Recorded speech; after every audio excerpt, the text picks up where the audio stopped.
Jerome mentioned earlier the bill that Governor Scott signed defunding Planned Parenthood. That also did several things with regard to operating restrictions with the clinics. I believe that a similar law is before the Supreme Court out of Texas, and the court has enjoined enforcement of a similar statute in Louisiana. Those things, of course, occurred before Justice Scalia died. But if the court rules on these cases during the time that you're in Congress and the issue should come back before Congress, what sort of exceptions would you contemplate if the court allows some discretion in this legislation?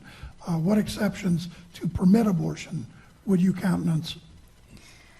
Well, I am strongly pro-life, and I do not have any exceptions to abortion.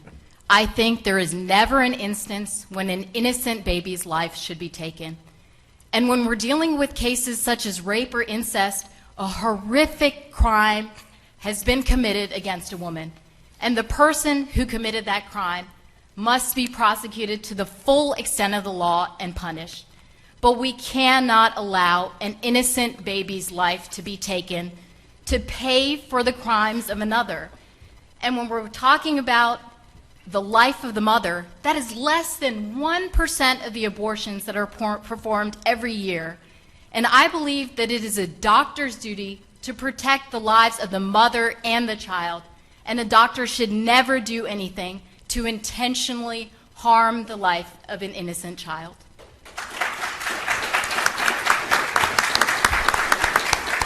Neil? Thank you. So I think we all know that rape is a horrific crime, that the women who suffer this crime are special victims, also of incest, same situation, it's rape.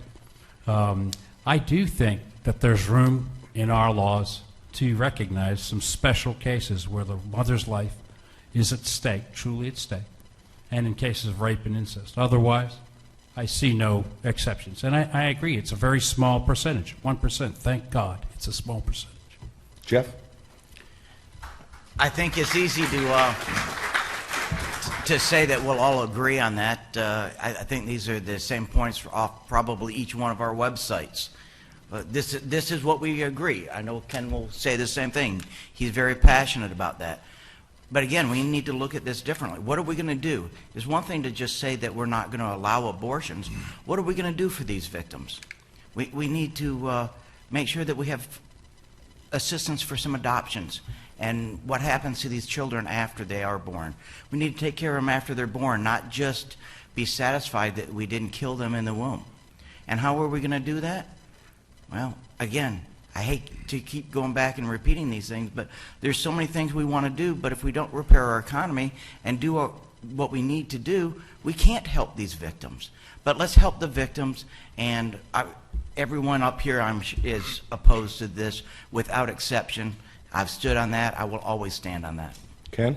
I would say that some of the bills that are identified on some of the websites of the people who are running, who have asserted that they don't believe there should be an exception, those bills include exceptions for rape and incest.